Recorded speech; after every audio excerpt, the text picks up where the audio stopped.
and it's not your fault, General Bolden. You do a superb job.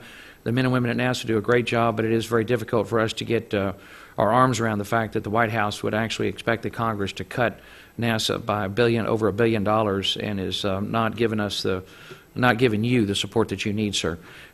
We are also, I think it's important to note that NASA has just accepted a new group of applications for just 14 spots in your 2017 class of astronauts, an indication of the level of support the country has for the work that you do. They had over 18,300 applications for 14 spots as astronauts. That is a record that surpasses the previous 1978 record of 8,000 applications, and it's an indication, I think, of the level of support the country has for the work that you do. Every time there's a new space mission, a new landing, a new launch, the NASA website becomes one of the most popular in the country. There's just a tremendous amount of support out there for what you do, and it just continues to be baffling to us as to why Office Management and Budget refuses to give you the support that we think you deserve. But this subcommittee will make sure that you get the resources that you need. Again, this is going to be a tough budget year, and we'll be right there behind you, sir, every step of the way.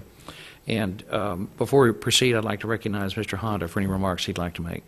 Well, thank you, Mr. Chairman, and welcome, Administrator Bolden. And thank you for being here today. It's good to see you again. Let me just take a moment to thank you again for the great visit we had a couple of weeks ago at NASA Ames. You and I spent a better part of a day together. For me, an unprecedented over 5 hours, and that was really cool. And I really appreciate the effort the Ames family went through to accommodate the visit and highlight some of the amazing groundbreaking work that the scientists and engineers are performing at Ames in support of this mission, NASA's mission. And Mr. Chairman, perhaps you and I can go on a tour of NASA Johnson down near your home in Houston, Texas. I've still been waiting for an invitation, but you know, I'm patient. Perhaps we can organize a trip for the subcommittee to Goddard or JPL, and I'd love to meet more of the NASA family and see firsthand some of the other great work being performed around the country. Administrator Bolden, as you know, Chairman Culberson and I share the same passion for science, and I love it when he starts talking about, we'll get you more money, we'll get you more money. Well, it just sounds just like a great Democrat, you know.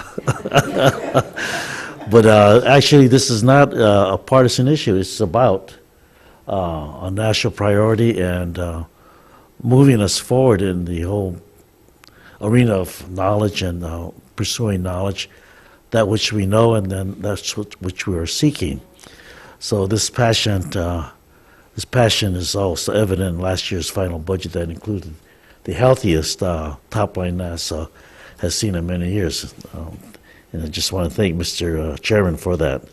This year, I'm looking forward to building on our work from last year and continuing robust support for NASA in a wide variety of missions, from exploring our neighboring worlds and probing the creation of the universe, to improving our understanding of our own planet, and working with commercial partners to strengthen America's presence in space and supporting the burgeoning commercial space industry, which is constantly growing. That being said, I share my colleagues' frustrations with this year's proposed discretionary budget from the President that recommends scaling back our support for NASA by reducing NASA's discretionary top line by $1 billion. I'll be more accurate, the Chairman said $1.3 billion. And so we're going to be working together on this. This is a time to be investing in NASA, not selling it short. And at the same time, I would like to also urge my colleagues to support an overall level of non-defense discretionary resources that would allow us to provide a healthy budget for NASA overall. Americans are really inspired by the successes and breakthrough of NASA and our commercial partners, be it the amazing photos of Pluto captured by New Horizons, Scott Kelly's triumphant year in space, or the successful first stage landings of SpaceX and Blue Origin rockets. Americans are captivated by space and NASA. Movies like The Martian, Gravity, Interstellar taps into this public support and help fan the flames of support. And nothing highlights this more than the record-shattering, as it was said, 18,300 applicants who applied to become a NASA astronaut last month. So you said 14 point what? How many, 14 spots. oh, 14 spot. I thought you said 14.3. I was wondering who the .3 was going to be. And so what I would be interested in is if there's a way we can get some information on the demography of the applicants, who they are, where they're from, and all that sort of interesting.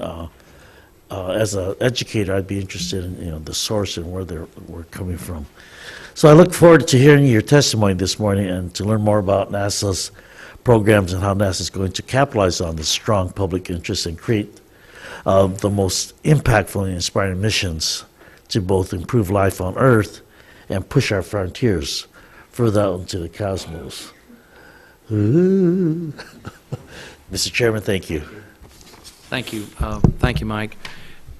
General Bolden, we really do appreciate your service. Thank you for being here today. And without objection, your written statement will be entered into the record in its entirety, and we'd welcome your summary of your testimony.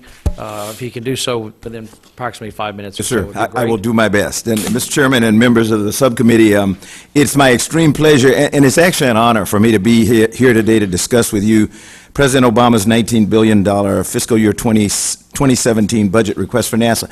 And it's unusual for me to do this, but because there are young students here, I want them to go back understanding how this process works. And I think you mischaracterize me when you say that I'm disappointed in the President's budget. I am not. I helped to craft it, and I'm very proud of that budget. And we will discuss in this hearing how we got there and then the process that you all are going to use to give us the funds that we finally get in appropriations, because what they should take away is that the President proposes, which means it's a proposal, and the Congress disposes, which means you all give us the money. And as you said, that's what becomes the budget. So I didn't want them to go away thinking that the NASA administrator was not happy with with the President's budget, because I am. We worked really hard to bring you that budget. So now I wasted a lot of my time. This request builds on the outstanding FY 2016 NASA appropriation that this Congress gave us last year. And I mean it when I say it was an outstanding budget. $19.3 billion is not chump change. And we really want to be able to extend what that budget allows us to do, and that was the way we crafted the 2017 budget. I want to thank you again, Mr. Chairman, personally, for your leadership in crafting the 2016 budget. So it's my honor to serve as the NASA administrator throughout the Obama administration, and as we submit what is likely, as you mentioned, my final budget, I'm also proud of the many things this agency has accomplished on behalf of the American people with the resources the President and Congress have committed to us over the past 7 years. Together, we have enabled our nation to continue leading the world in space exploration and scientific discovery. 2 weeks ago, American astronaut Scott Kelly returned home from the International Space Station after 12 months working off the Earth for the Earth. His year in space will pay scientific and medical dividends for years to come, helping pave the way for future astronauts to travel to Mars and beyond. Commander Kelly significantly advanced our journey to Mars, and I trust that you join me in saluting his service to our nation. NASA is closer to sending American astronauts to Mars than at any point in human history, and this budget will keep us moving forward. The support of this committee and Congress is essential to this journey. The International Space Station is the cornerstone of our exploration strategy. Thanks to the determination and ingenuity of American industry, we have returned space station cargo resupply launches to U.S. soil, in-source jobs, and helped establish a new private market in low Earth orbit. American companies are now ferrying supplies to our astronauts on the space station from the United States, with orbital ATK set to launch again later this month, in fact next week, and SpaceX targeting a resupply mission in early April, both from the Kennedy Space Center. In July, Orbital will conduct a return-to-flight mission from the Wallops Flight Facility. Thanks to the administration's decision to invest in American industry and to this committee's full funding in last year's budget, Boeing and SpaceX continue to make great progress toward certification in 2017 to safely transport our astronauts to the space station from U.S. soil, ending our sole reliance on Russia once and for all. NASA is making significant progress on the journey to Mars, developing our newest, most powerful rocket ever built, the Space Launch System, and the Orion crew vehicle as part of a sustainable and affordable deep space exploration system. This budget supports the agency's baseline commitment for an uncrewed test flight of SLS and Orion in 2018 and a crewed flight by 2023. With additional funding provided by Congress, the teams are working toward an earlier launch date for the first crewed mission and are already designing and procuring long-lead hardware for subsequent missions. The budget also increases funding for habitation systems development, a key component of our stepping stone strategy to send humans to Mars. The President's budget funds a robust science program with dozens of operating missions studying our solar system, the universe, and the most important planet in our solar system, Earth. This coming July 4th, Independence Day, the Juno spacecraft will orbit Jupiter, while the Cassini spacecraft will prepare to execute its dramatic grand finale orbits of Saturn. OSIRIS-REx will launch to a near-Earth asteroid to collect samples for return to Earth in 2023. In 2017 and 18, NASA will launch 7 exciting space science missions, including the James Webb Space Telescope. Before we send humans to Mars, robots are paving the way, with Mars InSight now targeted for launch in 2018. Another Mars rover set to launch in 2020, joining the Curiosity and Opportunity rovers now exploring the red planet, and work underway to define the next Mars mission for 2022.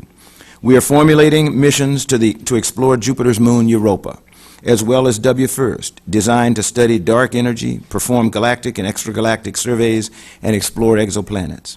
We're accelerating the building of Landsat 9 as part of our sustainable land imaging architecture to continue over our 40-year record of high-quality measurement of Earth's land cover. NASA technology drives exploration. With this request, NASA will continue to conduct rapid development and incorporation of transformative space technologies to enable future human and robotic missions, increase capabilities of other U.S. agencies, and address aerospace industry challenges. Space technology investments will ensure that we continue to lead the world in exploration and scientific discovery. NASA's Aeronautics program advances U.S. global leadership by developing and transferring key enabling technologies to make aviation safer, more efficient, and more environmentally friendly. With this request, NASA Aeronautics is ready to take the next step to develop and fly X-plane demonstrators in partnership with industry and academia, including ultra-efficient subsonic transport experimental aircraft and the world's first low-boom supersonic flight demonstrator. Mr. Chairman, we appreciate the strong and consistent support we have received from this committee. I look forward to your questions. Thank you, General Bolden. We appreciate the fact that the budget does indeed include a Outer Planets and Ocean Worlds exploration program. That's something these young people in the audience and around the country are going to become increasingly excited about as they discover that there are indeed water worlds out there that have probably some of the best potential for us finding life on another world. And I'm very pleased to see that the budget request does acknowledge that what we in the Congress included in the 16 bill created an Ocean Worlds program for that reason, and have focused on the focused on the Europa mission in particular as the first one to fly because of the decadal survey of planetary scientists. For the young people in the audience, anyone listening, every 10 years, General, the planetary scientific community, the scientific community gets together at the national academies and develop a 10-year plan for the looking forward to decide what are the most important missions that should be flown in heliophysics and studying the sun, or studying the Earth and studying the planets, and then looking out beyond our own solar system. And that decadal survey is a good roadmap for the next 10 years. And in our 16 bill, I made sure we included in our 16 bill guidance to NASA to look to the planetary, to look to those decadal surveys in each one of those areas is a kind of a blueprint of where NASA should go over the next decade. And that blueprint for the planetary scientists listed the Mars mission 2020 as number 1, to cache samples from the surface and retrieve them later. That mission has been funded and is going to be done. And their number 2 priority this decade, and their top priority last decade, was the mission to Europa, because that moon contains at least 2 to 3 times more salt water than there is on Earth, has all the basic ingredients for life to be present. And so we're very supportive of the work that NASA is doing to send an orbiter and a lander to Europa to find out whether or not there's organic molecules in that ocean. And the Could you comment, General, on your feelings about the decadal survey recommendation that Europa's? Do you agree with the decadal survey recommendation that the Europa mission is important? Mr. Chairman, I am having talked to Steve Squires, who chaired the latest planetary decadal. I agree with the priorities that they set, and one of the things that I was most impressed with was the fact that he really looked hard at cost. And so, you know, I think that they are projects that can be done, and that's why we have set Mars 2020 and a sample return as #1 in compliance with the decadal survey, and we're now trying to formulate the mission to Europa, and I assume we'll talk a little bit more about that as the hearing goes by. Well, you know, the Congress gives you direction. That's actually the one Sure. mission that's illegal for NASA not to fly is the Europa mission, because it's so important that we find out whether or not we're alone in the universe, and then also to help I think galvanize the public. One of the reasons I've been so interested in this mission is not only has it been the decadal survey was the top priority last decade, and the last NASA administrator, your predecessors neglected it. It was cast by the wayside, and this time we want to make sure it's done. So it's a directive from the Congress to make sure this mission is flown, and we made sure you got the resources to do it. And right now I know that there's a design work is going forward on the lander. Correct? And Mr. Chairman, we have a total effort going on the Europa mission entirely, which is orbiter and lander. I think you and I have discussed this before. My strong recommendation to the committee and my strong recommendation to the community would be that we separate an orbiter from a lander in order to optimize our chances of being successful with both. When we look at the Mars program as a model, before we landed, we actually landed Mariner 4 in 1965, and it was 11 years later when we put the Viking 1 and 2 on the surface of Mars, and that was for a very good reason, the fact that we just didn't know the Martian surface, and we wanted to make sure that we understood it fully. We're in the same situation with Europa. We want to make sure that we characterize the surface of the moon prior to deciding on a place that we're going to put a lander. We're definitely working on a lander, but you know, my strong recommendation would be that we separate a lander from an orbiter in the mission. But that remains to be done. We expect that we'll be at preliminary design review in 2018, and at that time it'll say whether or not we have a lander and an orbiter together. It'll say what kind of launch vehicle we use and the like. So we're responding to the direction from the Congress. Good, thank you, sir. And we I understand what you're saying and appreciate the fact your scientists are looking at engineers right now whether to launch the lander separately, and the orbiter would obviously go first. And I understand what you're saying. The discussions are ongoing right now about whether or not you want to put the lander on the same rocket or launch it separately. May indeed be, I think you're probably right, maybe a good idea to launch them on 2 separate SLS rockets so that the orbiter goes first in order to scout the surface as Mariner 4 did. Mariner 4 was, of course, a flyby, and then we did orbiters and then landed second. So that is the direction the Europa mission's taken. I think that's a very good idea. And as always, your folks at the flight centers do a terrific job. Yes, sir. I'm particularly impressed with the work that the flight centers, for example, up at the Jet Propulsion Laboratory is a federally funded research and development center, and the Johns Hopkins University has a similar arrangement with APL, with Applied APL, Physics Laboratory. Applied Yes, sir. Physics Lab. Yes, sir. And they do a superb job. And you've got the universities are essentially running the flight center, and they are in a 5-year contract, I think, with NASA, and they're reviewed every 5 years. I am keenly interested in trying to find a way to replicate that model for some of the other flight centers to get the young people involved, the university community, scientists, engineers, graduate students involved in helping these NASA flight centers. From your perspective, I really would love to have your thoughts, General. You're going to get me in trouble, Mr. Chairman. It's difficult with a human space flight program. I think that's very different. That's a real challenge. But when it comes to, for example, Ames in Mr. Honda's district, with all those great universities right there, Stanford and others right there, the Glenn Flight Center in Ohio. Sir. Could you give us your thoughts on how we could think about looking into the future. Yes, sir. Transitioning perhaps Ames into maybe have Stanford and some of the other great universities in the area bid on adopting Ames, taking over Ames, and running it like a federally funded research and development center like JPL, like Caltech does JPL. How can we replicate that model at some of their flight centers, and what are your thoughts on that? Mr. Chairman, you know, the national academies have done studies on this in the past. We've actually done studies, and based on the information that I have, mainly to include information yesterday from my deputy who served on National Academy boards that looked at this, I would not recommend that NASA go the model of, you know, of more than one FFRDC. The examples you gave, Ames does an incredible job right now of engaging the students, both undergraduate, graduate, and postgrad on the campus of Stanford and other neighboring universities.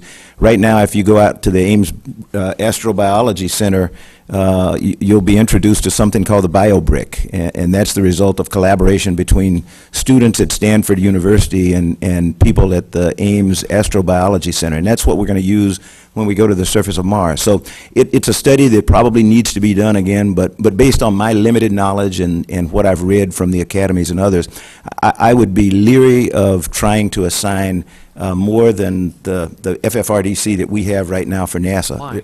Well, I've served on advisory committee for Lawrence Livermore Lab, and one of the things that frustrated me was the fact that it did not get along with its sister labs. Each lab is an entity unto its own. They're run by a contractor. There is no single mission. I would really defer to the Secretary of Energy because he lives and breathes with FFRDCs every day. That's the bulk of his centers are that way. And I just found, you know, as a NASA administrator, when I set a mission for the agency and I bring all the center directors together and say, okay, look, I want to hear everybody's opinion, I want to hear all the dissenting opinion, and after that, I'm going to make a decision, and we're all going in that direction. The journey to Mars, for example. You couldn't do that with a bunch of FFRDCs because they operate independently. They don't have any single person like the NASA administrator who says, you're going to do this. They're all set up for different things. That would be my, you know, my opinion, my humble opinion. Thank you, Mr. Chairman. Maybe we can continue this discussion. It's the first I've heard of it. It's kind of an interesting question, but it's one that came out of right field for me, so we'll talk about that. The John Bolden, as you know, I'm a strong supporter of NASA's Earth Science program, though not everyone in Congress is of the same view of NASA's Earth Science. Could you please talk about some of the ways in which the NASA Earth Science program benefits American private sector enterprises and the nation as a whole, and then what returns are we getting on this investment? And in terms of the agency's Earth Science portfolio, Yes, sir. what role does airborne science play? And in the interest of the recent announcement of the Earth Venture instrumentation instrument program and use of CubeSat and SmallSat, what role do you see these two entities play in Earth science? Mr. Chair, Congressman Honda, when I think about the value of Earth science, in the way you phrase your question, it has enormous both economic and strategic value. And I'll try to give you a couple of examples. For example, we have the GRACE mission right now and SMAP, and I hate using acronyms, but I will. I could read you the long name, but it won't make any difference. But both of them look at water on the planet. GRACE uses gravity to determine the amount of water in reservoirs and underground aquifers and the like, and then SMAP is actually looking at soil moisture for its primary part. Those have provided useful information to farmers, to decision makers, particularly out in the West right now, as they go through droughts. John Deere Corporation is working with us, looking at the potential to use GRACE and SMAP data in some of the work that they do. A lot of farmers today following a model that was developed in Israel, something that's called drip irrigation, where satellites feed data down to the ground. It goes into a computer. The computer says, okay, the ground's nice and moist today, don't need to water. Tomorrow, the satellite may come over and say it's really dry, you need some water, and the computer determines how much, and it turns on the drip system, and it goes right into the root system of the plants or the vines, if it's a vineyard out in Southern California, in the valley where most of our wine is done. UAV SAR, since you mentioned airborne Earth obs, UAV SAR is a series of it's a synthetic aperture radar that we can put on a number of NASA airplanes, and that has been used. It was used in the Gulf during the BP oil spill years ago. It has now been. We're trying to deploy it at the request of FEMA and the National Weather Service to look at levees and to look at some of the other structures in East Texas and Louisiana, resulting in the floods, trying to help decision makers understand what to do. So all of those things are the use of NASA assets for economic and strategic value, not to mention Landsat, which we actually bill Landsat for USGS, for the U.S. Geological Survey in the Department of the Interior. But it is through that 43-year program now that we have had the most robust land imaging system, I think, in the world. Okay, thank you. Very quickly, the Aeronautics program, as you know, is the first area of NASA, and it comprises work that NASA's been doing for a long time now.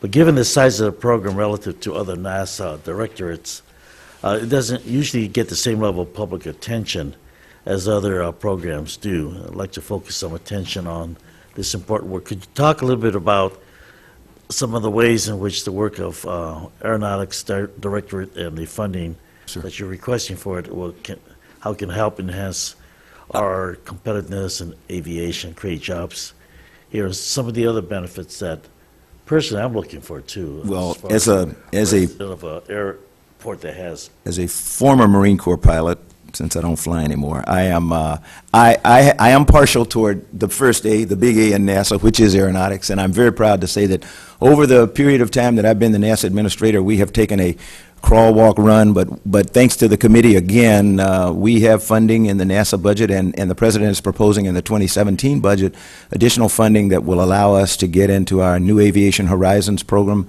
that came about as a result of revamping our aeronautics strategic plan in 2014 and looking with industry and academia at 6 strategic thrust areas that we want to do in aeronautics.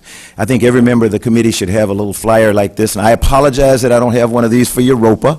But we talk about Europa a lot, and we don't talk about aeronautics. So that's why I chose to focus on aeronautics, and I'll hopefully get it to the students back here. But it talks real quickly about the new Aviation Horizons program, whereby NASA, for the first time in decades, is actually going to be able to engage in building experimental airplanes again, what we call X-planes, but they're flight demonstrators. The top ones for us right now, and it's just because industry is so far along on wanting to build a supersonic transport that the first one out of the chute is going to be the low-boom supersonic demonstrator that will allow us to give data to the FAA so they can change the regulations that today prohibit supersonic flight over ground. Another one is hybrid electric propulsion, so that will actually save fuel, be much more efficient, if you will. We're looking at a hybrid wing body. All of these things will help industry, and we think it will help the airline industry, for example, to save as much as $225 billion over the next 25 years as a result of the work that we at NASA have been doing with the aviation industry. Thank you, Mr. Chairman. Thank you very much. Mr. Jolly. Thank you, Mr. Chairman. Mr. Administrator, thank you for being here. A couple quick questions. First one about Kennedy Space Center. A couple of years back, NASA moved the Launch Complex 39A over to private vendors, if you will, for I guess the comprehensive suite of management. Can you update us on that and on then competition for infrastructure, if you will, and whether or not that has slowed SLS or not? It has had no effect on SLS whatsoever, and I think the reference you make to 39A is that is the historic launch pad from which Neil Armstrong and his crew launched. When we phased the shuttle out, we determined that we didn't need 2 full launch complexes, and rather than mothball 39A, we made the decision that in our ongoing effort to try to commercialize as much as possible, we would compete. I know there were several companies that competed. SpaceX was finally awarded a long-term lease for 39A. I've not physically seen it myself, but everybody that tells me says that it has undergone a complete revision, Sure, and it's incredible. That's where they intend to launch the Falcon Heavy later this year, we hope. In the meantime, we have continued our work on SLS and Orion, and I would invite anybody who wants to go to Michoud down in Louisiana or go to the Cape if you want to see Orion. We actually have, we completed the wells on the first crew module for Orion that will fly on EM1, an uncrewed flight, but that's done. We're continuing to work on Orion. It's on schedule. SLS, we're actually producing barrel sections that go in the core stage of SLS down at Michoud. We just last week at Stennis fired a full 500-second firing on the cluster of, on one of the RS-25 engines that's going to go in the cluster of 4 for SLS, and we're about to start testing on the engines that will be used for EM2. We have test fired the SRB, the Advanced Solid Rocket Booster for EM1 out in Utah, and we have another test firing coming up this spring. So I don't, our work with commercial entities has actually enhanced our work with SLS and Orion because it's freed us up from having to worry about providing access to low Earth orbit. I know Mr. Kilmer is really interested in commercial space flight and stuff. Sure, and sure. It's the partnership between commercial and government that has actually allowed us to focus on SLS, Orion, and deep space exploration while industry and entrepreneurs take over access to low Earth orbit. So it's been a success at 39A without any delay in operations? There has been, I would have to ask Elon about whether or not he thinks there's been no delay. As Sure. far as I know, we have not delayed him. He's not moving as fast as I think he thought he was, since he had actually said they were going to launch last year. But they're doing very well by all our measures that we can see.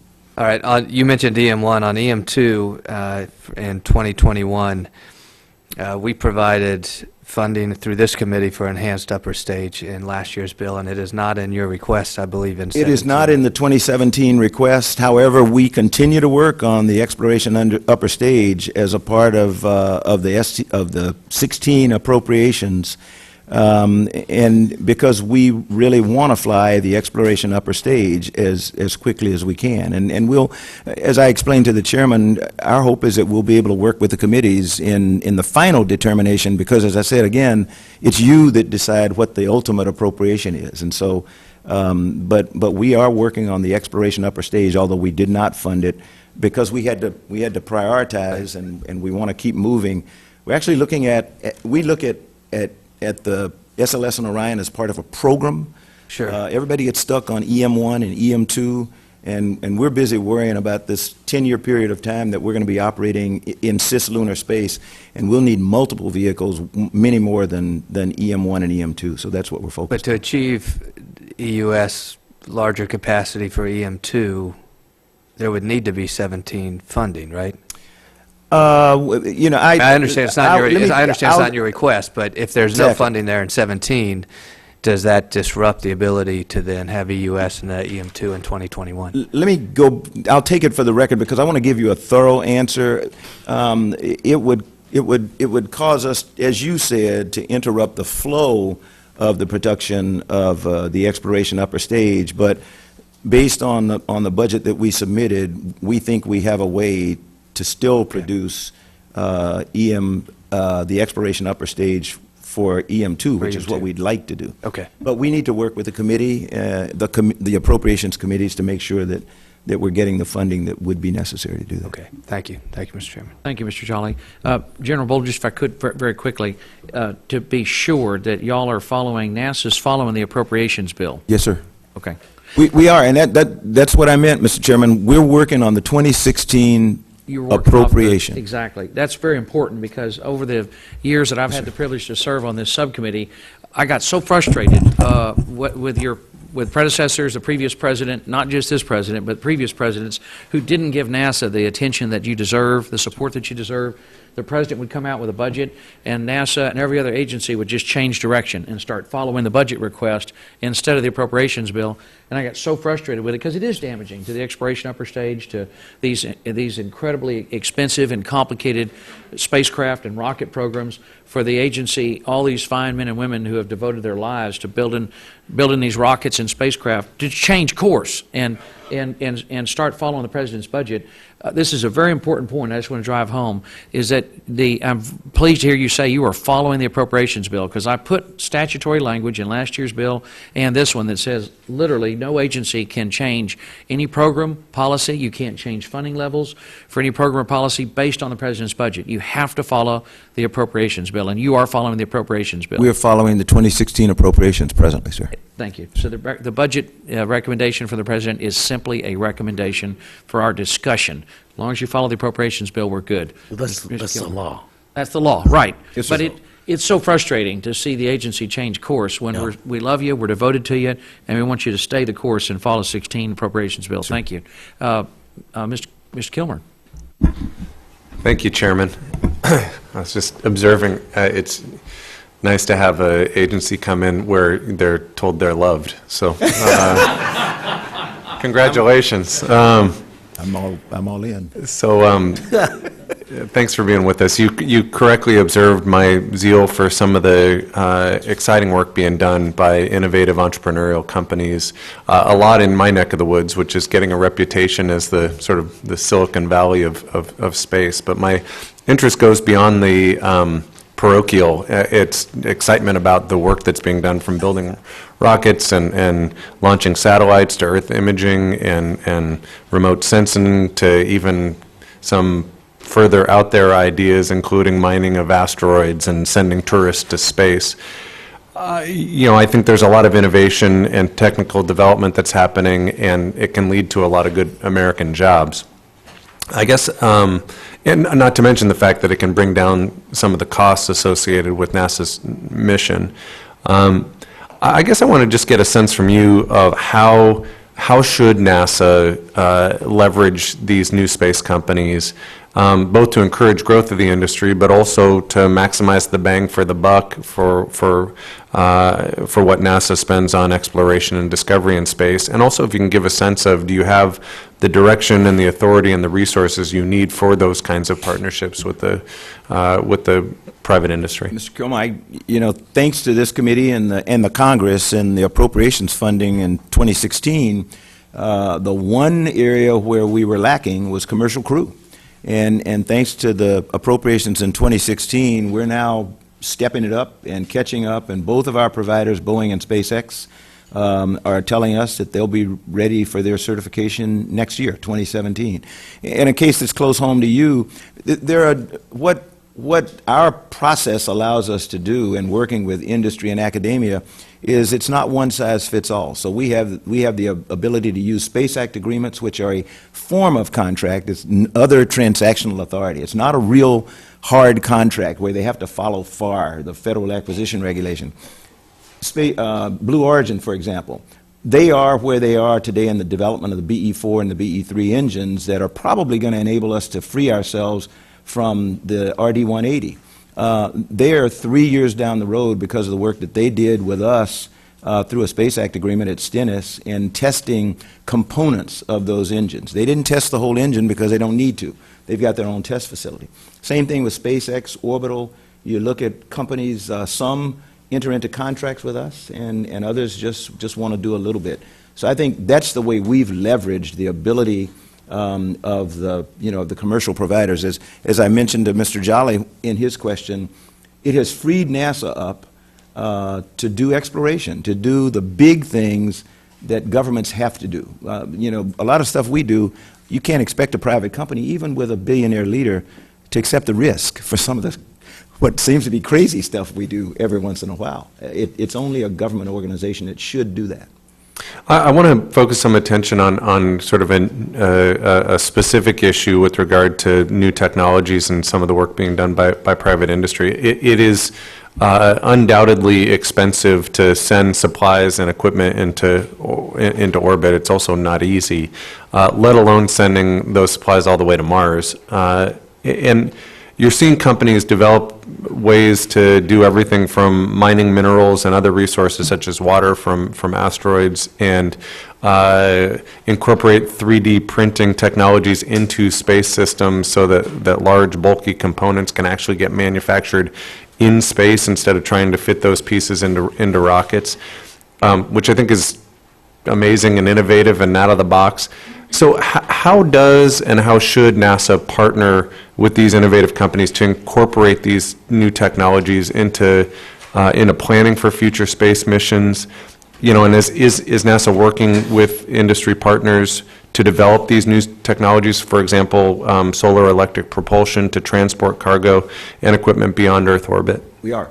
And another example I'll give you is for the mission to Mars, the solar electric propulsion powered vehicle that's going to carry cargo, or for our asteroid redirect mission. That's going to be a robotic vehicle that's going to go to the asteroid to get a big boulder. We're not developing game-changing solar cells because we're partnering with industry. There are a few companies, and I won't bother to name them, but most are out in Southern California, others are different places, who are doing game-changing solar cells. Our job is to try to figure out how to package that, how to put a giant solar array that's using this high-energy solar cell, how do we package it and put it into the nose cone of a spacecraft? So that's the way we're leveraging, letting them do the development of the game-changing technology that way, and our job is to fit it into a spacecraft. If I go back to Blue Origin again, they're using 3D printing to produce engine parts. SpaceX is using 3D printing to produce engine parts.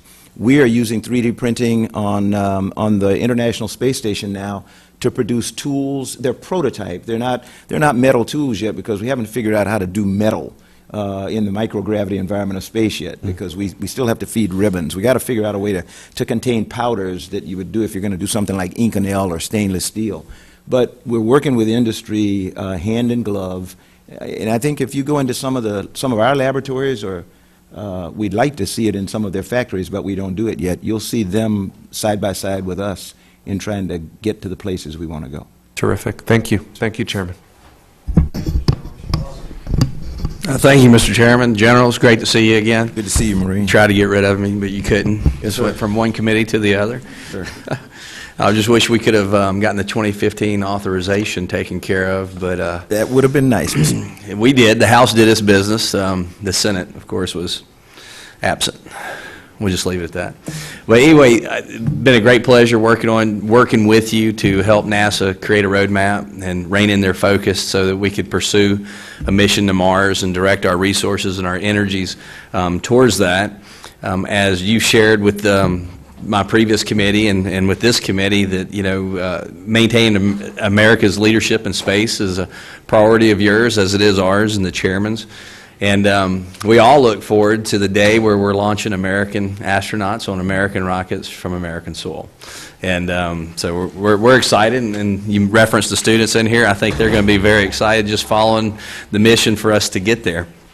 But I would like to start off with a question, and it's in regards to, well, let's just say, NASA is the only federal agency tasked with space exploration. Is there any other federal agency tasked with that mission in its charter? Human space exploration, none. DOD does a little bit of space exploration. For other purposes, right, civilian purposes. We are the primary, we're the civil, the only civil agency tasked with space exploration. And of course, it's important that we focus on commercial crew and cargo, as you've testified today and previously, that it frees NASA up to focus on the exciting stuff of deep space exploration. And I understand that, but yet every time we look at a budget, I see the Earth Sciences budget increasing, and I see the space exploration budget decreasing from NASA. And of course, it's Congress that comes in and helps plus up the space exploration budget. So when there's 13 other federal agencies tasked with climate science, do you think it's the best use of NASA's money to put into Earth Sciences, or would it be better to focus on, commercial crew, cargo, and deep space exploration. Mr. Palazzo, one of our charges in the original NASA Space Act of 1958 is to take care of the Earth. And so it has always been a responsibility of ours to provide cutting-edge technology that can be used by other agencies. We don't do weather, we don't do global warming, we just do data. And as I mentioned before, for 43 years, we've produced every successful Landsat satellite that has been used by the U.S. Geological Survey. We produce the satellite, check it out, and give it to them. And then we don't do anything after that. So it is our responsibility to the taxpayer to provide that type of cutting-edge technology that can answer some of the questions about our changing climate for them. I don't think it detracts from our ability to explore at all. In fact, it enhances our ability to explore because, the chairman can teach me on this. He knows a lot more about it than I do. We believe we all started from one thing at the time of the Big Bang, and, we want to understand what's happening to Mars. Right. We want to understand what's happening to other planets so that we understand our own planet better. But we do have to understand what I consider to be the most important planet in the world, which is Earth.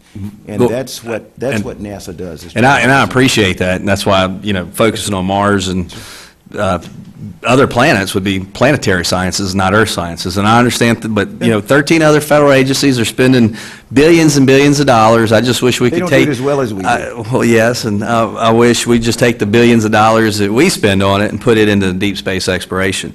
My next question would be, and then this is just out of curiosity, are you aware of any nation state that has any possible lunar ambitions, whether, going there? I know China recently sent a rover, but are they looking to build any type of capacity, possibly on the moon? We are hopeful that a number of our partners, our international partners, are hopeful of putting things and people on the surface of the moon.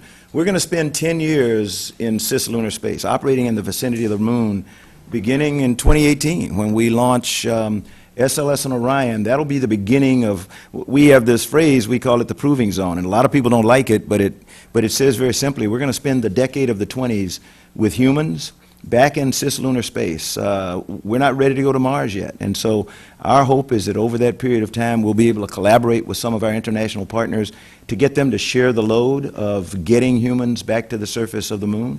Others talk about wanting to do a lander. The European Space Agency talks about a moon village. It's a concept, but it's a great concept when you talk about it. But we have to lead, and leading does not mean we have to do everything. We have to encourage them, support them so that they can do it. So there are any number of other nations that have a strong interest in going and doing research on the moon. Right, and I hope those nations are friendly to America. They are all they're all very friendly. The ones we're talking about. The ones right. we're talking about. The ones we're not talking about, I'm not so sure. In 2007, a certain nation state decided, out of their infinite wisdom, they're going to blow up a satellite in space, creating a lot of space debris. I think at last count, we try to track 500,000 pieces of space debris that orbits our Earth. How does that affect space travel, and how does it affect the assets that are so critical to our day-to-day lives, the quality of our life, our military, our communications, our banking, our financial, health care? Congressman Palazzo, just like that. What are we doing about it? China, you're talking about the ASAT test that China did. While that was intentional, we had two commercial satellites that ran into each other and created the same kind of debris that did. Anything where two bodies come together in space and collide, whether it's intentional or otherwise, is bad for low Earth orbit. We're trying to work with a number of our international partners on what we call mitigation of orbital debris. That means that when we build a satellite, it has to have enough fuel that it won't orbit after it's finished with its lifetime. It won't just stay down there in low Earth orbit and become a target for something.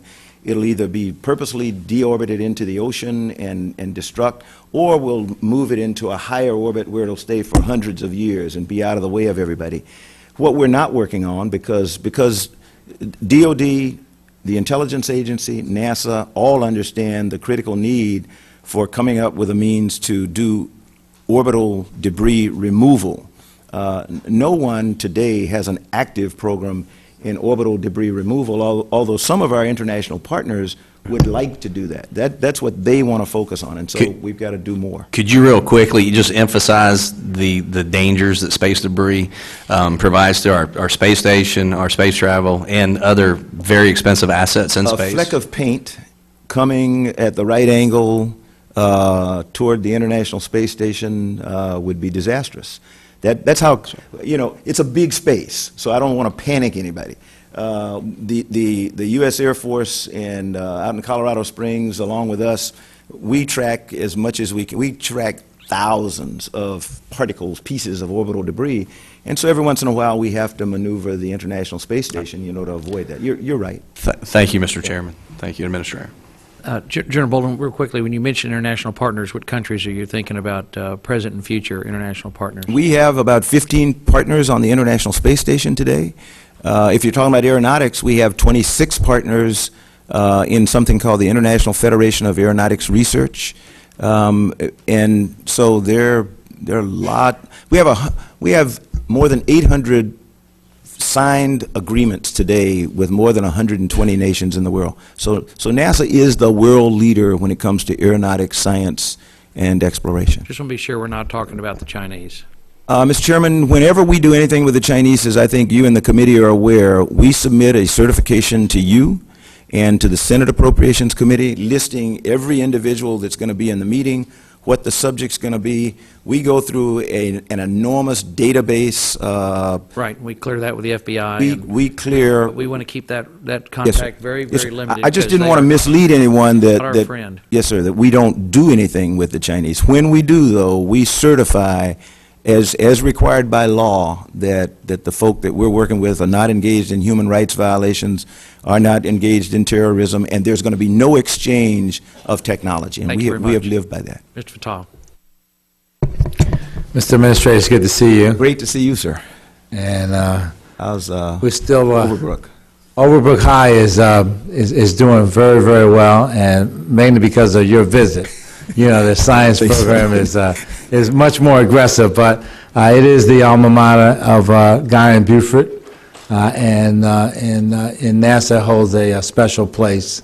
Not just there, but there was a time when over 3,000 engineers worked right at GE Reentry, right there in West Philadelphia. So, but let me just first of all thank you for your leadership, and it's been extraordinary. We've worked together on a lot of things, but particularly, I'm pleased to see the commercial crew and cargo program going well, and I appreciate your comments earlier that this work in working with the private sector.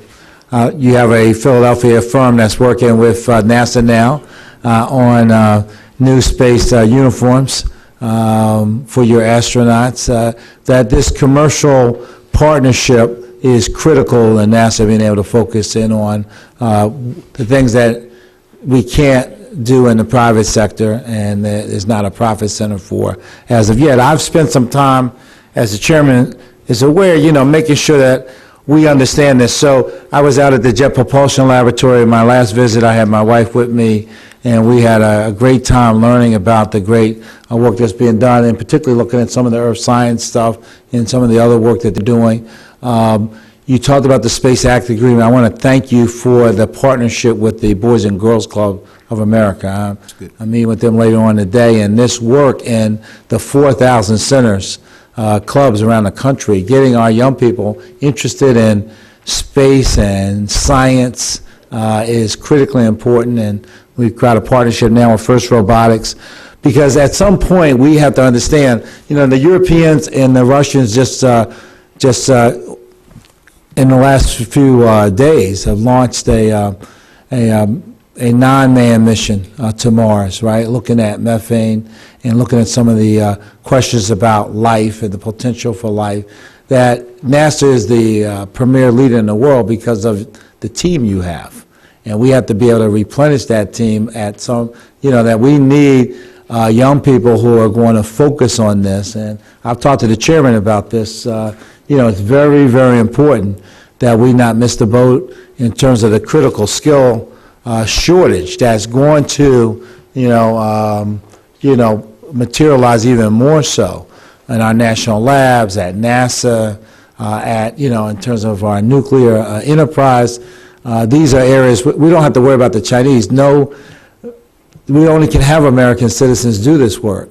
The problem is we don't have enough of them in the pipeline that are going to be in a position to do this work. So the last thing we want to do is have made all of these investments and then to fall short on the baton pass into the next generation of leaders. So it's very, very important. I want to thank you for the leadership that you have put in. We talk about the rocket ships and all of this, but your presence at a school like Overbrook, your presence talking to young people, and in your team, I came over and met, witnessed your managers meeting in which you place in every single part of the agency a premium on making sure that they're working to get people ready to take on the work and the leadership of NASA. I wish you would just take a few minutes and talk about this part of your mission.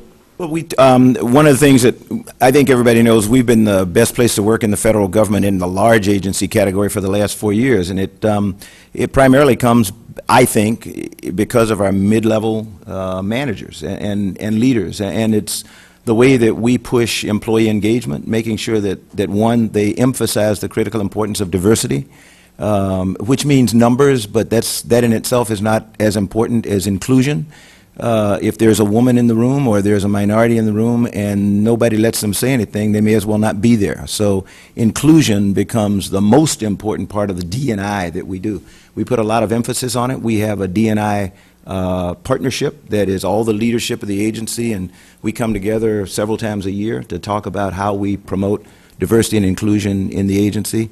And I think, we try to pass that on when we go out and talk to every time I talk to young people. I try to explain to them that, they got to get used to being in a room where everybody doesn't look like them, because that's the world. And they've got to be able to sit in a room where everybody doesn't think like them, and they've got to be able to give them the respect of at least I thought the chairman and I were like kissing cousins or something. I mean, we look almost identical, right? Do well. But that's sort of it. Employee engagement is, I think, is the key for people that ask about secret sauce. There is no secret sauce. It's our mid-level leaders who actually are the ones that touch and feel our employees every single day and try to impress them. Well, thank you, and thank you for your extraordinary career in public service. Thank you, Mr. Chairman. Ms. Roby. Thank you, Mr. Chairman, and thank you, Administrator Bolden, for being here. Thanks for being in front of our committee and all you do to advance our nation's future in space. I'm also glad that you and NASA officials earlier this year named Todd May the official director of Marshall Space Flight Center in Alabama. Marshall plays a major role in NASA, as you know, and has a great impact on my home state. It employs almost 6,000 civil service and contractor employees with an estimated $3.8 billion in economic output and $96 million in state and local tax revenues. Just last week, NASA Day was held in my hometown of Montgomery, where Todd May and his team from Marshall spread the word about the importance of Alabama's role in NASA. With NASA. NASA's journey to Mars runs through Alabama. The words Director May, and I could not agree more. Those are the words he used. And so with that, I want to touch on Space Launch System and the Orion spacecraft. I know you talked to Mr. Jolly a little bit about this. There are suppliers in there are suppliers in all 50 states that contribute to SLS, and that shows a national effort to deep space exploration. And in the fiscal year 2016, NASA asked for $1.3 billion for SLS, and Congress, led by this subcommittee, made it to $2 billion, which was enacted into law. And this year, the president's request calls for $1.31 billion. And so wouldn't you guess that that Congress, again, led by our fearless chairman here, this subcommittee would get funding upwards of $2.0 billion for this fiscal year.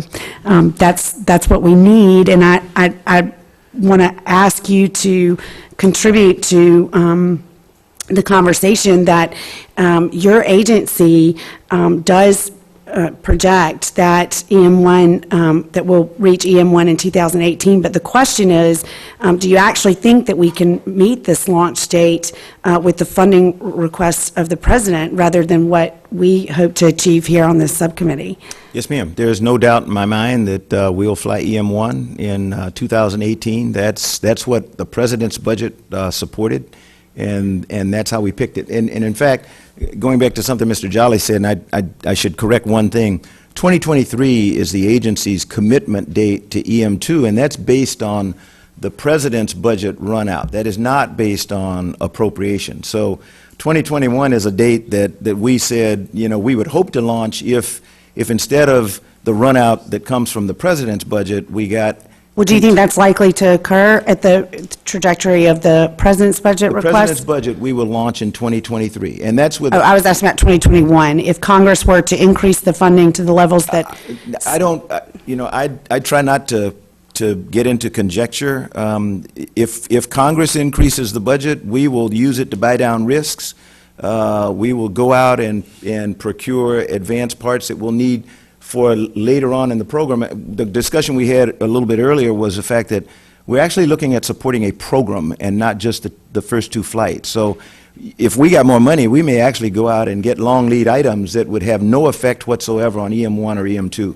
What I can't do is bring EM2 forward, put all the money into that, have no long lead items, and then have no program. So I trust my people like Todd May and his team to tell me what they need and when they need it. What would really help is even appropriations, it's important to have magnitude, but it's also, it is invaluable for those of you who have been in business to be able to follow a funding curve that lets you have a development program. We have never done that.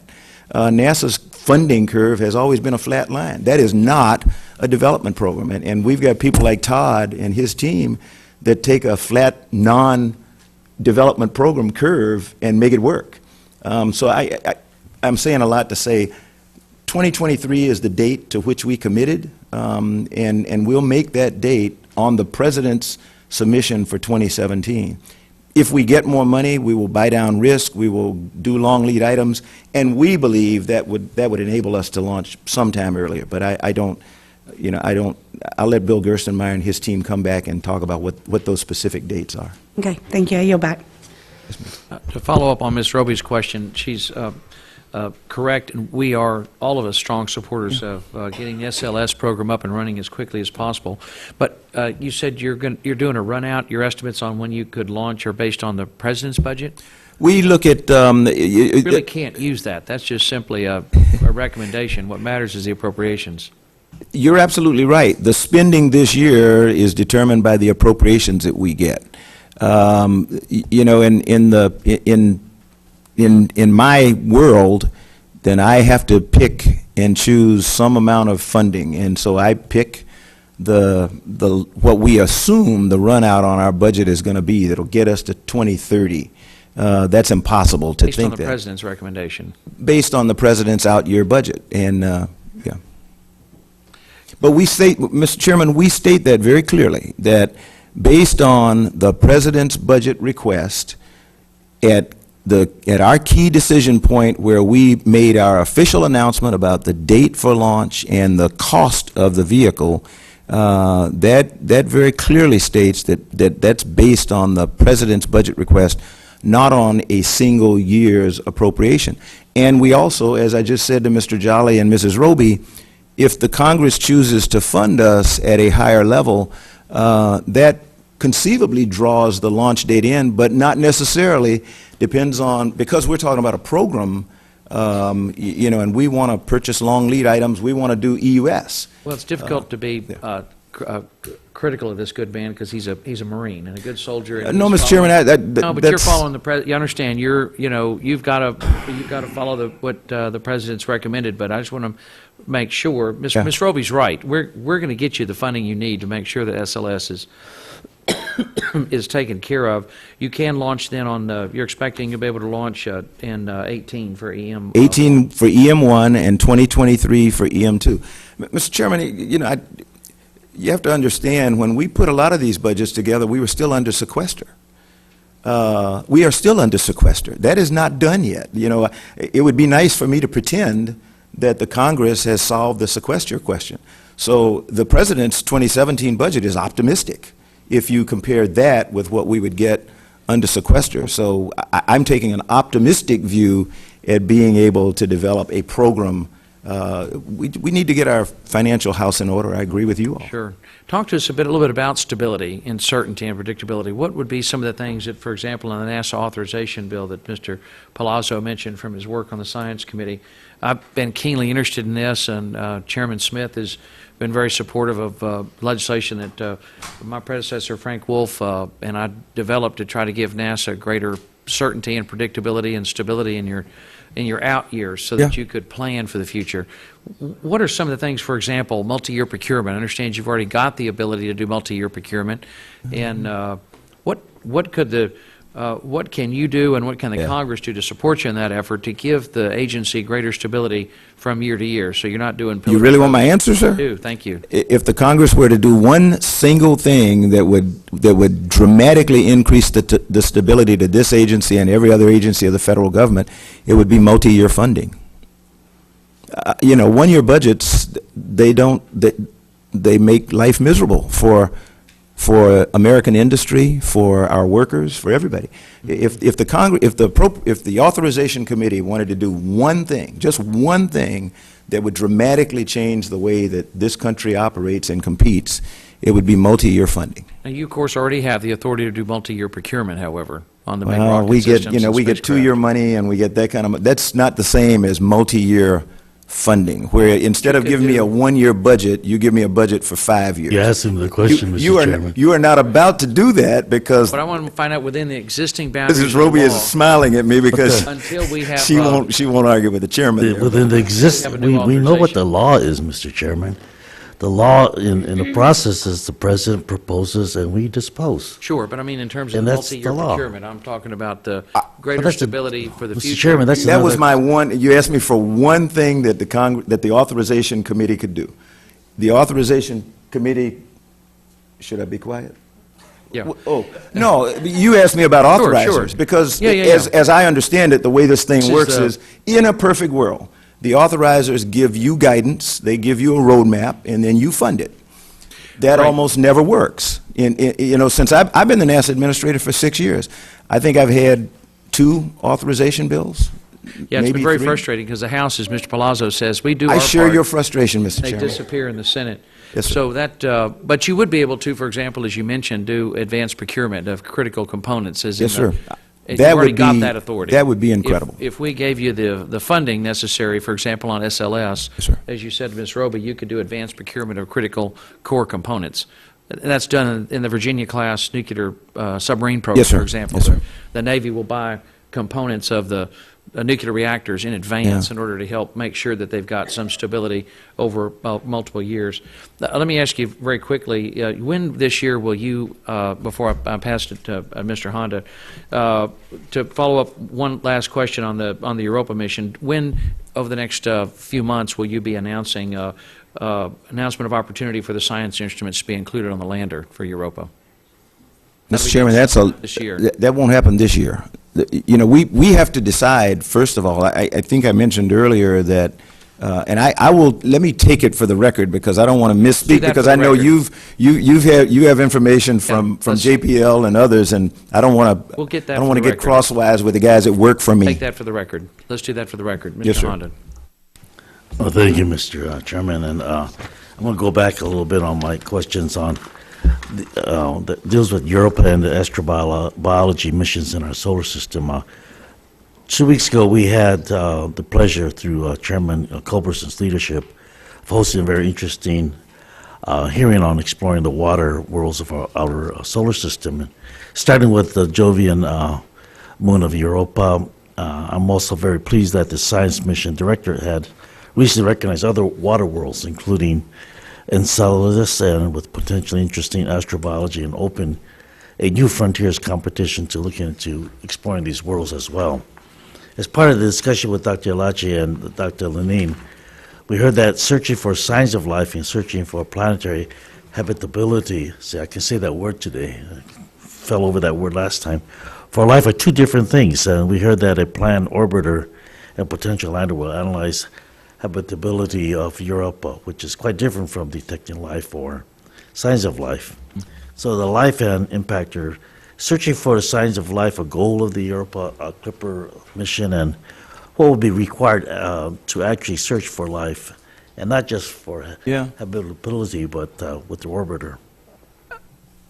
This is out of my league, but as I understand it, when we search for signs of life, like the James Webb Space Telescope will help us do in a lot of the exoplanets and planets orbiting other suns and other solar systems and other galaxies. We're looking for the basic constituents of life, something that could produce microbes, oxygen, hydrogen, potassium. We can do that remotely, but when you're searching for life itself, there is nothing like, as the chairman says, putting a lander down there and having them go out and touch and feel and get a sample. And is that really a microbe, or is that just a disparate collection of the components of microbial life? So when people ask me all the time, why don't we just do robotic exploration? Robotic exploration is great, but at some point you need to put a human into the environment so that we can determine whether we're looking at disparate pieces of life or whether we're actually looking at life itself. Does that have to do with, I guess what I heard the term was? And the disclaimer I made, Mr. Honda, was that I don't know what I'm talking about. You No, know, I I'm heard telling you you the what first time. my chief scientist and others tell me. Being a science teacher, though, a lot of times it's better for me to learn how to ask a question, not know the answer. Yes, sir. But this whole term, handedness of amino acids, is that part of the effort to look at perhaps other kinds of missions or concepts for the Clipper to get engaged in? You talked about earlier, you and Mr. Kilmer talked about CubeSats, microsats, and the like, concepts for the future. When you talk about both looking for signs of life and evidence of life, are, for example, on future missions to Europa or Enceladus or some of these other moons that have the geysers, the geyser activity, is to fly a small sat or a CubeSat through a geyser where it gets wet. That'll tell you whether there's life there. And when we talk about future Europa missions, that is what you would hope you will do. You get the guys out at JPL started, and they can tell you all kinds of stuff, but it doesn't happen overnight the way that they sometimes would like to have us believe. It's a slow slog. There's a lot of discussions around that. And when we did talk about geysers, it was clear that there were natural occurring Yes, sir. geysers, and then there's we can impose or create geysers through impacts. Is that something that I'll have to take that for the record, Mr. Honda. One of the reasons we want to do a very serious study of Europa, for example, with orbiters, is because we believe it'll take us about 2 years to completely map the surface. You don't do one orbit and you're happy. Sure. It's probably 2 years, and that way we'll be able to find out where is the ice thickest, where is it thinnest, where is it most likely to be. If you're going to artificially try to produce an opening for water to come up, where is it most likely to be able to do that? The other thing about Europa that's, at least I think I understand this, is that some of the other moons, icy moons, have geysers with regularity that are predictable. So we could, you can schedule when you're going to fly through that. And we haven't had that, to my knowledge, we've not had that benefit from Europa yet. We see them sometimes, but they don't occur with regularity like Old Faithful out in Yosemite. Is that where Old Faithful is? Well, Okay. in another way of looking at future funding and how we can look at robust funding and take advantage of the kinds of things that we develop at NASA, the term technology transfer is something that is very important, I think, in Yes. terms of what we do at NASA and how this technology transfer can be commercialized into the commercial arena. So, taking these kinds of technologies and transfer them can provide a lot of jobs and a lot of activities, sometimes beyond what we really would be able to imagine. Can you talk a little bit about technology transfer program and explain to me the funding levels that have occurred over time, whether it's declined, remained the same? It appears that it's declining, and it seems like this is something that we really should be paying attention to make sure that we really do plus up with the kinds of investment we make in research and development. And I will take it for the record to get you specific numbers, but I seem to recall that when you look at what we're doing now to measure our effectiveness in technology transfer, for example, the Office of Chief Technologist and the Space Technology Mission Directorate, between the two of them, we now have a technology transfer database so that we can go in and we can see which technologies have made it to the into industry or academia or into entrepreneurs. One of the global ideas about the success of technology transfer is our spin-offs book that we produce every year that lists thousands of technologies that have been spun off from work that NASA's done, but that's not a sufficient way to be able to track, to give you metrics on your technology transfer. So the fact that we have produced this database and that we now keep it better than we ever did before leads me to believe that we're putting more money into technology transfer. But we'll get you the data. I'll take that for the record. Yeah, this will be the last part of this question round. Seems to me the kind of wealth that we can realize from technology transfer should be something that we should track, because it gives us a sense in the future that the investment we're making now will pay off in the long run, not only for the projects that we're planning for, but also for the general economy of our country. And if that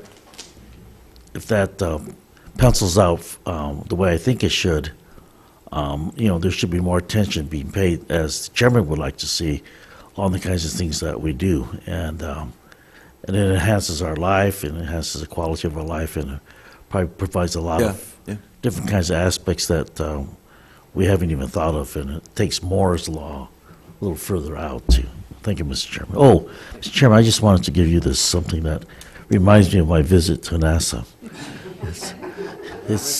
I think it sits on one of the things that we're looking at, right? Yeah. Thank you. Thank you, Mike. Mr. Jolly. Thank you, Mr. Chairman. Just one very quick top-line question. One of the justifications for moving to commercial providers for crew and cargo to station was to essentially spend less or achieve certain efficiencies and savings so that then you can focus on other activities. Are we spending less? Have we achieved savings? I would say we are, sir. I'll take it for the record to get you the specific data on comparative costs between what NASA was paying in the days of the space shuttle program, when we had to provide all the infrastructure and everything. Sure. So, yes, sir. Okay. That's it. Easy question. Thank you, Mr. Chairman. Thank you. Mr. Palazzo. All right. Thank you, Mr. Chairman.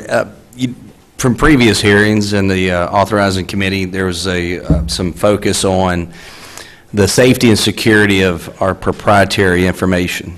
It seems like laptops were sneaking out of the building, personnel, foreign nationals were carrying information out, and it was addressed. Of course, we tried to look into whether those responsible were actually punished, and I won't go into that.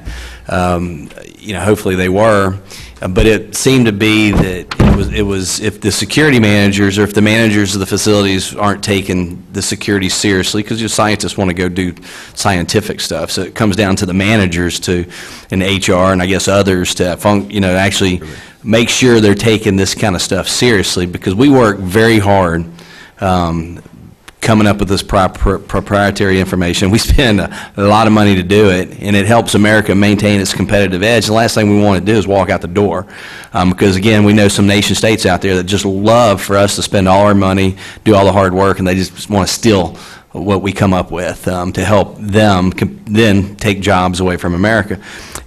how has the culture changed, and have you seen this all the way down to the center level where our managers are taking this seriously, and if they're not, why are they still managing these facilities? Mr. Palazzo, I think, you know, as I said, everything is a long slog. Since we, when you were on the Authorization Committee, you may remember that as a result of several incidents, we brought in the NAPA to do a study on our foreign national access management program. They gave us 27 recommendations. To date, we've closed 22 of those recommendations. We also got audits from the GAO and the IG, and we have worked on those. We now have a full-fledged foreign national access management program with a program manager stood up. The NAPA has just finished a revisit. They've come back and done an update visit on our program, and we're working right now with them on their draft to make sure that we understand what the recommendations are going to be. But the preliminary indication is that we'll get a good grade, that they're satisfied with the success that we have done in incorporating this. We have emphasized export control. We've emphasized need to follow ITAR. We have now an export control manual that is accessible by all members of the NASA family and contractors. We now have training in our regular training program such that each NASA employee is required to undergo annual training on foreign national access management, on export control. We have a counterterrorism, intelligence face-to-face meeting among all of our NASA center folk. We do that every year. Last year, we did it at the Johnson Space Center in November. I went to that meeting. Also present at the meeting were senior officials from the FBI and a number of other intelligence agencies. They presented to us. They presented some of the training. It is going back to the certification of Chinese when we work with them, it is my intention to visit with Director Comey at the FBI to make sure that the certification process that we have in place meets his approval and that it is, you know, he's happy with the way we're doing it. So I would say that you go down to the bottom of the rung, you'll find that people, they understand the importance of control of our vital resources and protection of our classified and sensitive information. So I think we've done quite a bit. Well, Administrator, I'm glad you're taking it a lot more serious. You know, in the private sector, if an employee allows a laptop to walk off with 10,000 of their employees' sensitive information, that employee is likely going to be fired. And so, I mean, it seems like throughout the federal government, not just NASA, but there's not a lot of accountability. Employees, and of course, when you see agency heads committing all kind of awful stuff, then it's kind of hard to punish the people down beneath them. But this is important stuff. Proprietary information to allow America to maintain its competitive edge, to maintain our leadership in space. I just slap on the wrist, and I'm not saying I'm going off on some other agencies. There needs to be some teeth and holding people accountable for what they do. And the Administrator also mentioned a very successful 502nd RS-25 flight engine test at Stennis Space Center. Mr. Chairman, if you have not been to Stennis Space Center, it's an open invitation. I would love to host you for a day, and hopefully we can coordinate it around a test. Who knew NASA could make it rain? And they do that with some of their engine tests. And of course, the whole committee is invited as well, Mr. Honda. So, thank you. All right, I yield back. Thank you, Mr. Administrator. Thank you very much. Mr. Palazzo is right. It's extraordinarily important. Protecting the nation's space program and our technology from penetration by foreign agents is very important.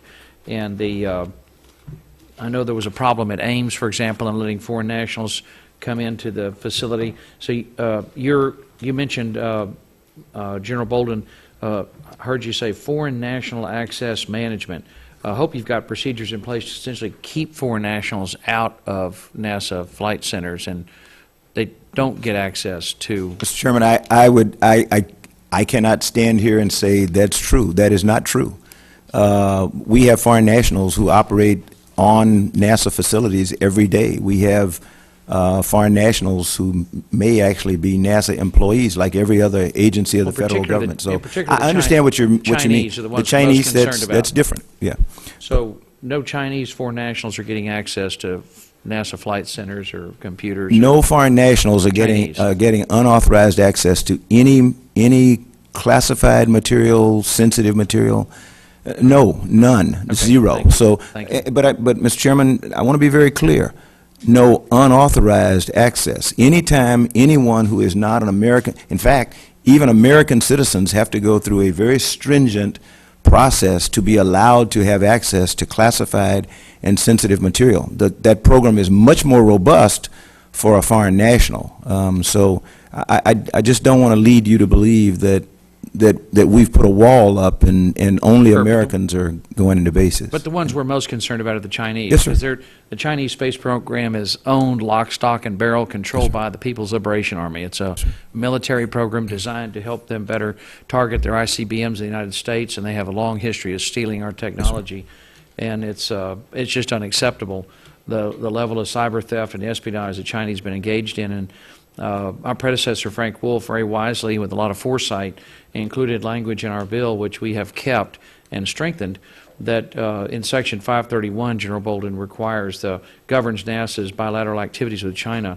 And I wanted to ask if you could, sir, to please explain the process that NASA uses to ensure compliance with Section 531, which in part states that NASA must certify that these bilateral activities, these meetings, pose no risk of technology transfer or other information with national security or economic security implications to China or to a Chinese-owned company. How does NASA ensure compliance? Yes, sir. And I made reference to this a little bit earlier. In order to follow the law pursuant to Section 531, we actually use an independent third-party tool to execute our foreign national investigations. The tool is called Visual Compliance, and that allows us to look at, among other databases, but there are 5 FBI databases, there are several Department of Treasury databases, those from the Department of Commerce, Department of Homeland Security, the State Department Arms Export Control Department list, and on and on and on. And so that's the process that we use for every single person that I put on a certification letter to you. And as a result of some additional direction that came in Section 531, I now also provide a copy of that certification letter to the director of the FBI. It goes via email transmission it doesn't go to Director Comey personally, but it goes to his executive secretary, and it goes to the section chief of the FBI headquarters counterintelligence division, who right now is Mr. Crouch. So, and as I said, my intent sometime after this hearing is to actually sit down, or at least maybe not sit down, but talk to Director Comey and make sure that this process that I just explained to you meets the requirements and the needs of the FBI, so that they can feel that what we're certifying is in fact accurate. Right, because the reason that new language was added was to be sure that you're not just telling the FBI, but that you're involving them, that we want you to be able to hear back from them, and for them to be able to tell you, this looks like it's okay or that's not okay. Sure. Let me ask if I could, let me go to Mr. Honda. I've gone over a little bit. Thank you, Mr. Chairman. I appreciate it.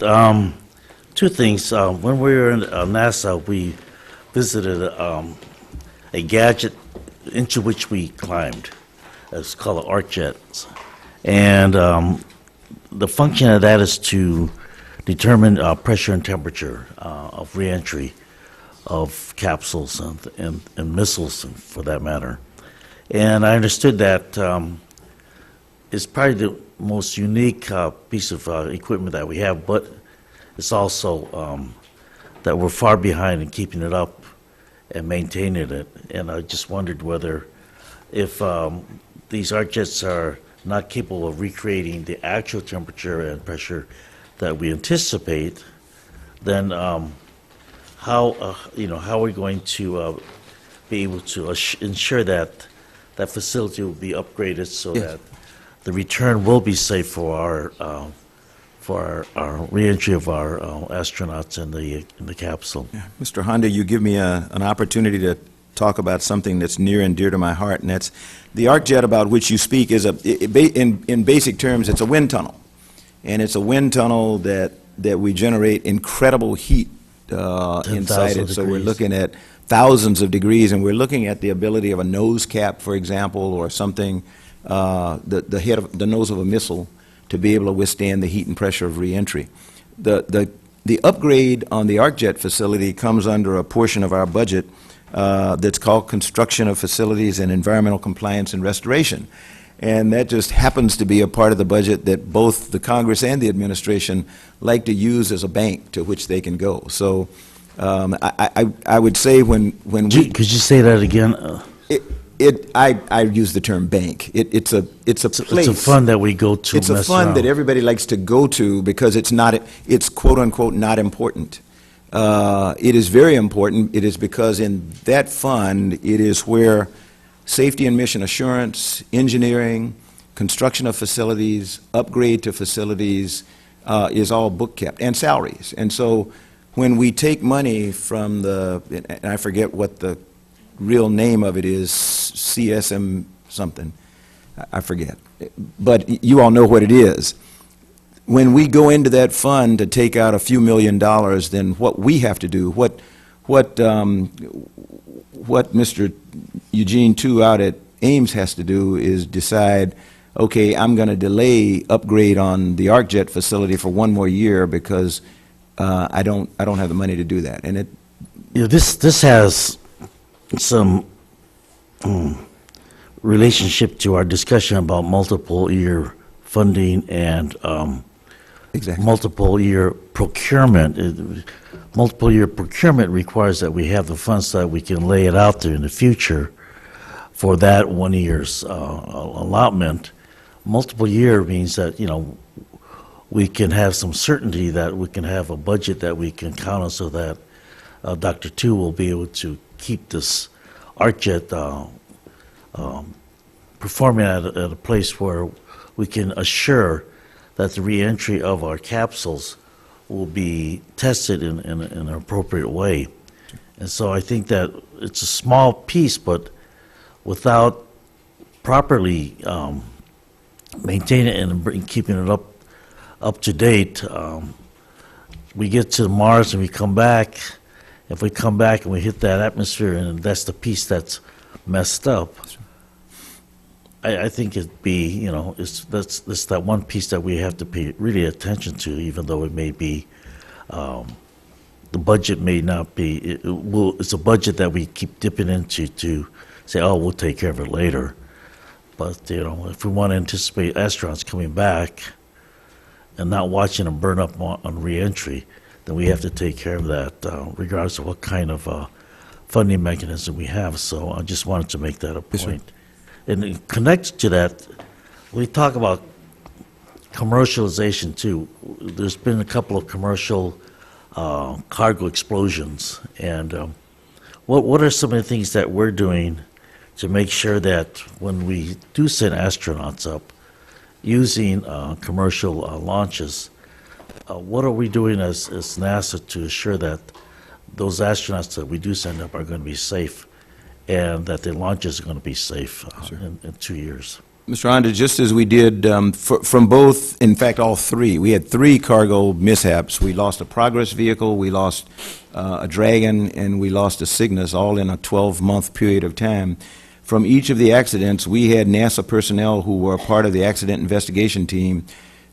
We either did our own supplemental investigation in addition to being a part of the team, or in the case of the SpaceX accident, since they have a number of different contracts with us, and they have ongoing launches, not just for space station, then we're constantly involved with them. But in all 3 cases, we were able to satisfy ourselves that we understood what the root cause of the accident was, that they were taking appropriate actions to ensure that cause was taken care of, was corrected or remedied, and that we would be able to go fly again. I think everybody knows we accept more risk with cargo than we will ever do with crew. So we are already, you step up your safety requirements, if you will, your criteria for a human-rated launch much more than you do for a cargo launch. And so, but we feel that we have the correct amount of insight and in some cases oversight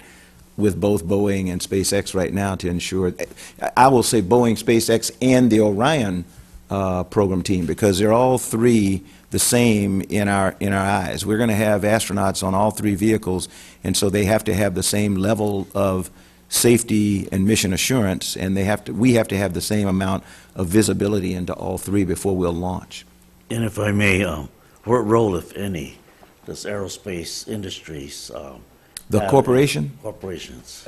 Aerospace is an FFRDC for the U.S. Air Force, and I have the Office of Safety and Mission Assurance, and I think that aerospace is, in fact, effectively the Office of Safety and Mission Assurance for the Air Force in most of their missile launches. I could be incorrect, but that's the way that I look at them. And so we consult with aerospace frequently because with SpaceX, as an example, because both the Air Force and NASA use SpaceX.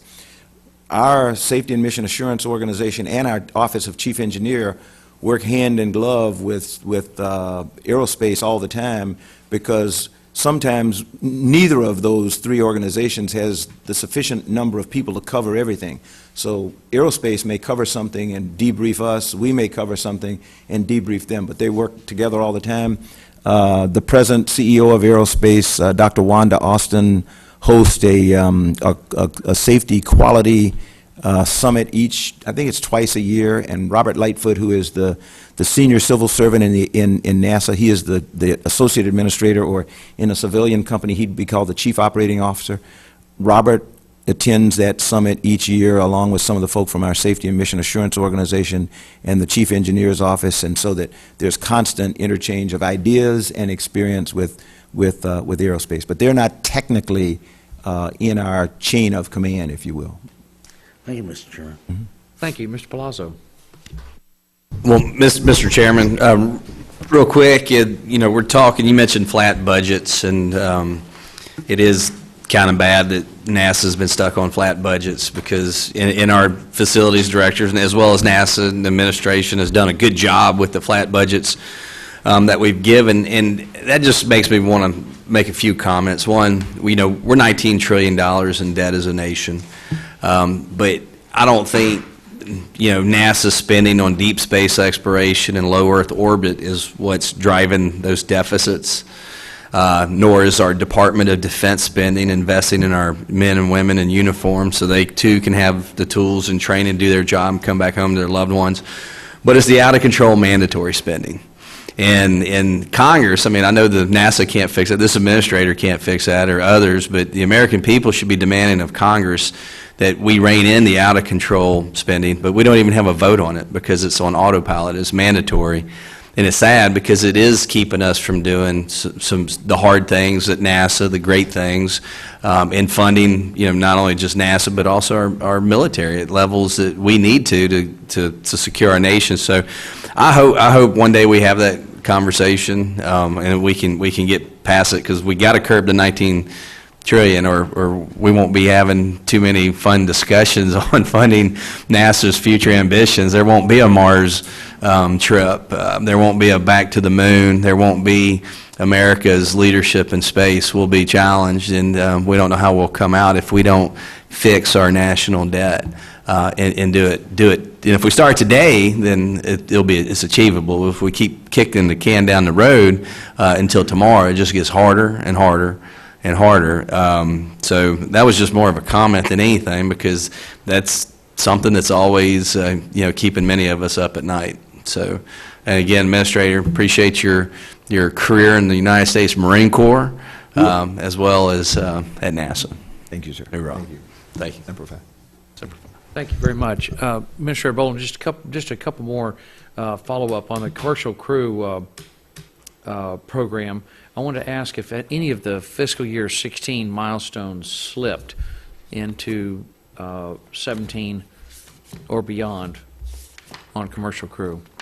Mr. Chairman, I'll take that for the record. To my knowledge, none have slipped that we didn't ask to be slipped for one reason or another, or that we didn't coordinate with, with the providers to slip it because it would be, but I'll take that Which for the record. milestones do you recall? That's why I said I don't Slipped. think any slipped, but that's why I said, when you talk about, sometimes people use the term slip when in fact we purposely move something to a later date to accommodate some other test. So what I would like to do, if it's okay with you, is to take it for the record Yes, sir. and then tell you how any milestones that were scheduled to be done in 2016 are now being done in 2017 and why. I want to also ask about the next generation rocket propulsion. As you Yes. look into the future, and the one aspect of the asteroid mission that I think is particularly exciting is the development of the next generation rocket propulsion.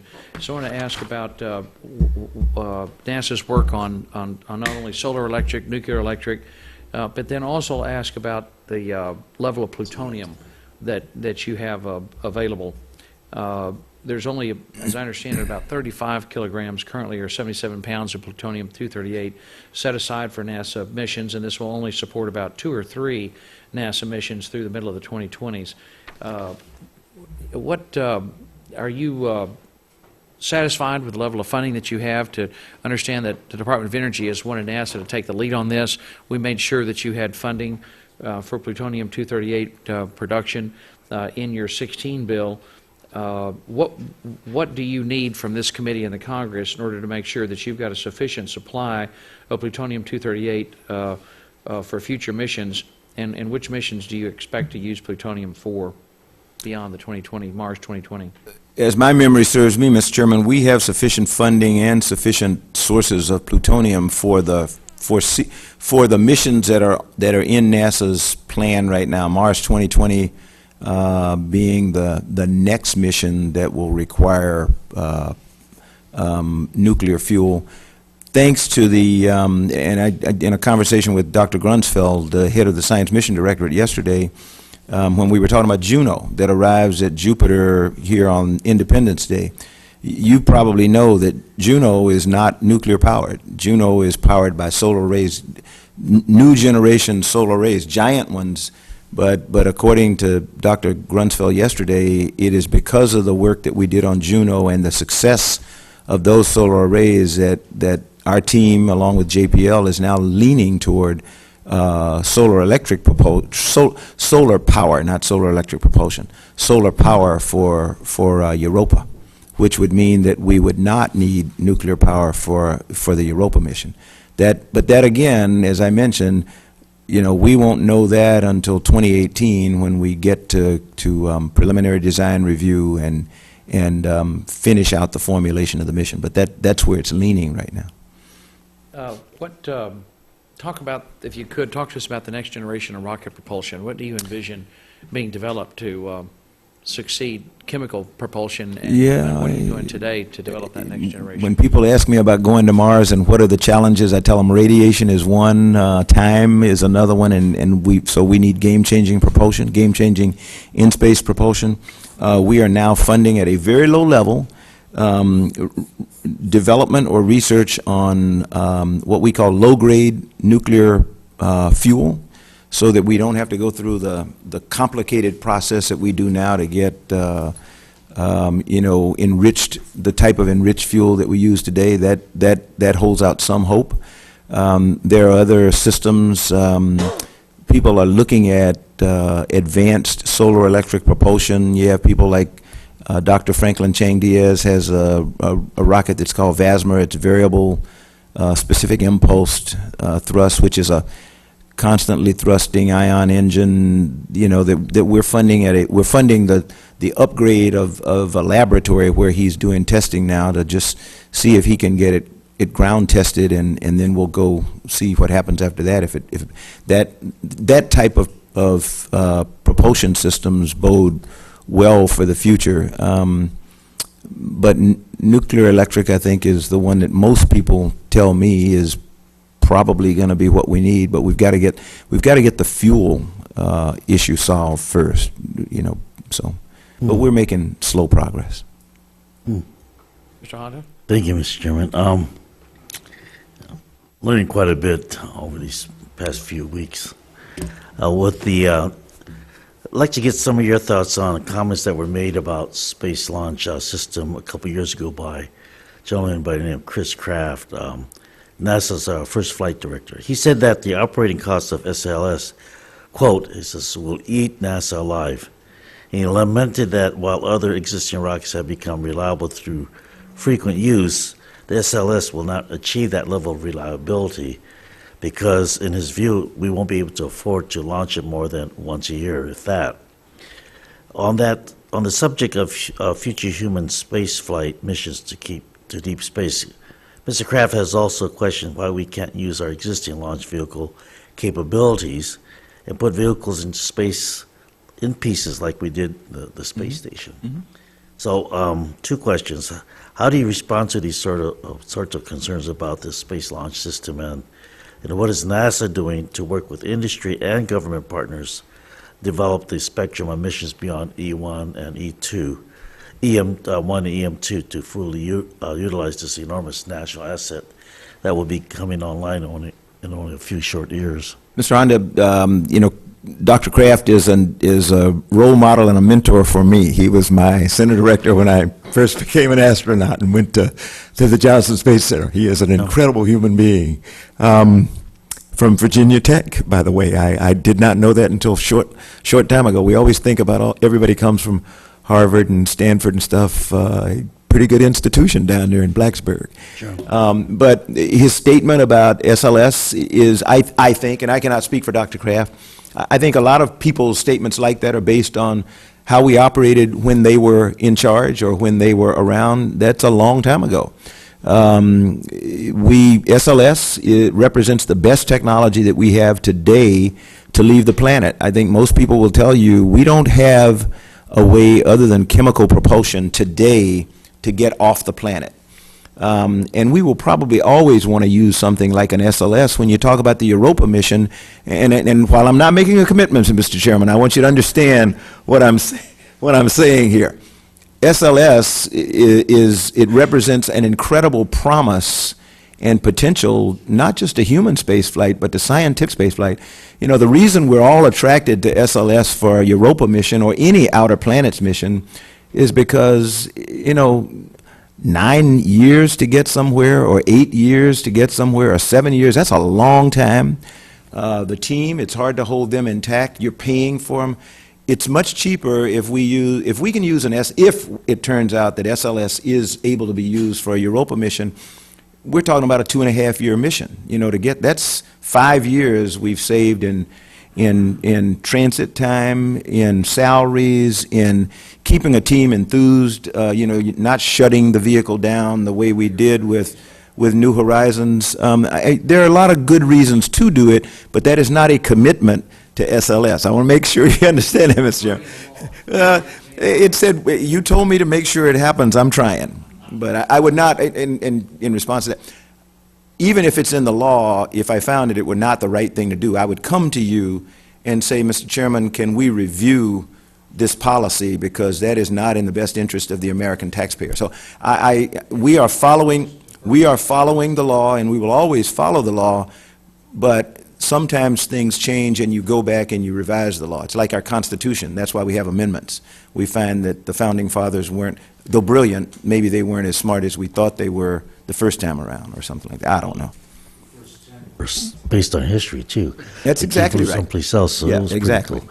I just needed to ask a question just to clear out some of the questions I had Yes, in sir. my mind, and I think that the explanation is. And I hope I answered the question. No, I wasn't, because I would not, Dr. Kraft is No, I get what way you're more saying. brilliant than I am and knows this stuff a lot better than I do, but I have the advantage of a team around me that he didn't have. Sure. You have to remember, most of us forget, I have a very mature leadership team. When Dr. Kraft was in mission control and when he led the Johnson Space Center, we went to the moon, I get it. most of the people were 20 years old. Well, that's the difference. They didn't know like- anything. Well, that's the difference, like, between myself and my son. When I launched an airplane, it was made out of balsa wood, and they pushed it off. He uses a battery now, and he's got all kinds of things at hand, so I just wanted some sort of clarification in my mind. Yes, sir. Thank you. Well, General Bolden, we want to thank you again for your service to the country and for the service you've given to NASA, the leadership. It's been a privilege for us to work with you. And we'll have a number of questions that we'll submit to the for the record, sir. But again, from the bottom of our heart, we genuinely appreciate your service to the country. And this subcommittee in the Congress strongly supports the men and women at NASA, and we'll do everything we can to make sure you've got the resources you need to achieve all that you that is on your plate, and to ensure the American space program is the very best in the world, bar none. Thank you, very Mr. much, Chairman. sir. Thank you. Thank you. The hearing is adjourned.